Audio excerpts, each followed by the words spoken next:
Hi, my name is Emanuel Castro, and today I'm going to be discussing the frame shifts in US media, portraying Fidel Castro first as a rebel, then a liberator, and finally as a dictator. He shows up in the New York Times for the first time in July 1953. He's a student leader, and he's in charge of an opposition. Also, there's not really a lot of attention given because it's in page 34. Then in December 1956, the revolution is picked up, but it's immediately dismissed with this quote: "How can a revolution succeed a regime like General Batista's, which controls the army and its loyalty?" We also see the frame of loyalty come into the picture for the first time, although not the last. Then, in December 29th, it's clear that Castro has definitely gained a sizable amount of support, and he's going to make a problem.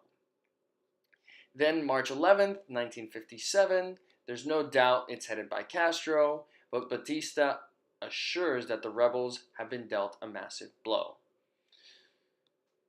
And June 1957, there's a rise in violence. It's clear that Batista is losing control over the island, and Fidel Castro is gaining a lot of ground.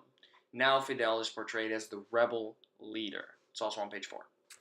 1957, it's a showdown between Fidel Castro and Batista.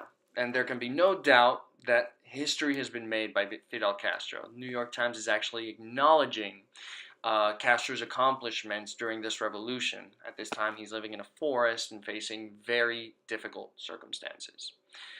Then, in December 1958, diplomatic correspondence between U.S. and Castro. Then in 1959, another dictator, General Fulgencio Batista of Cuba, has fallen, and good riddance of him. We see a complete shift, first for Batista, now for Castro. April 16, 1959, Castro arrives in D.C. and he's hailed by a crowd of Americans. The outlook we have on him now completely contradicts what we see here. We have here a statement by Dwight D. Eisenhower, where he's defending Fidel Castro, who's been accused of being a communist, and he's saying the United States makes no such claim, defending Fidel Castro's legitimacy. On October 1959, there's a leaflet bombing, is what Fidel Castro calls it, but leaflets are dropped by a plane in Havana at 3 a.m., and Fidel Castro blames the United States and calls for a complete mobilization of Latin America. He instructs the citizens to arm themselves and to expect an attack at any moment by the Americans who oppose liberties. Clearly a lot of antagonism. Then, in April 17, 1960, Fidel Castro continues to make these claims, and we have this cartoon which represents the U.S. didn't really know where these claims were coming from.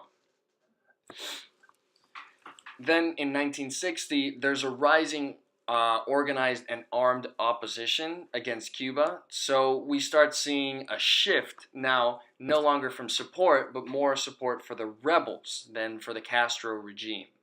Here we have Castro fighting against these rebels in the forest. Next, we have Fidel Castro continuing to antagonize the West.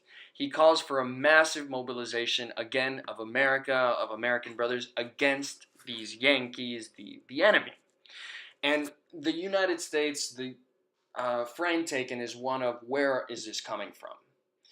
Next, we have a focus in Fidel Castro, and the rebels against him are becoming bolder. They're gaining ground. His regime is limited. Next, we have, in 1961, Red Star Flies Over Cuba. That was actually the title of the article. And here it's quoted that Fidel Castro has long been a trusted Soviet agent. This is a complete 180 from the initial support that Dwight D. Eisenhower lent Fidel Castro. Then, in April 18, 1961, we have the Bay of Pigs. And it's interesting because the New York Times article quotes a lot of optimism, goes along with this article, that the troops are gaining ground and Castro is in trouble. His time is limited. Then, in December 31st, 1961, we see in this quote, which claims Castro has perverted the youth and is instructing them in Marxism and Leninism and corrupting the people of Cuba almost as if he's holding them hostage.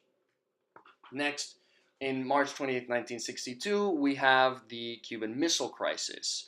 And these articles actually accuse Castro as it being his orchestration as opposed to the Soviet Union's, and that he is threatening America.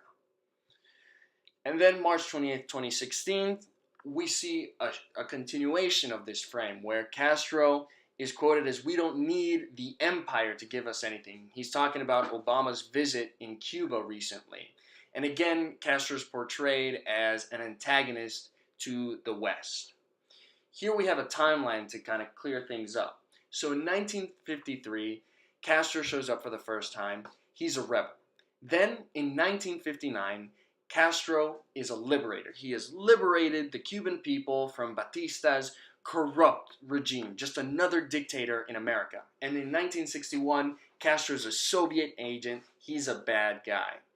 Here are my references, and so what I used was I looked at 56 articles from 1953 all the way to 1962. Thank you.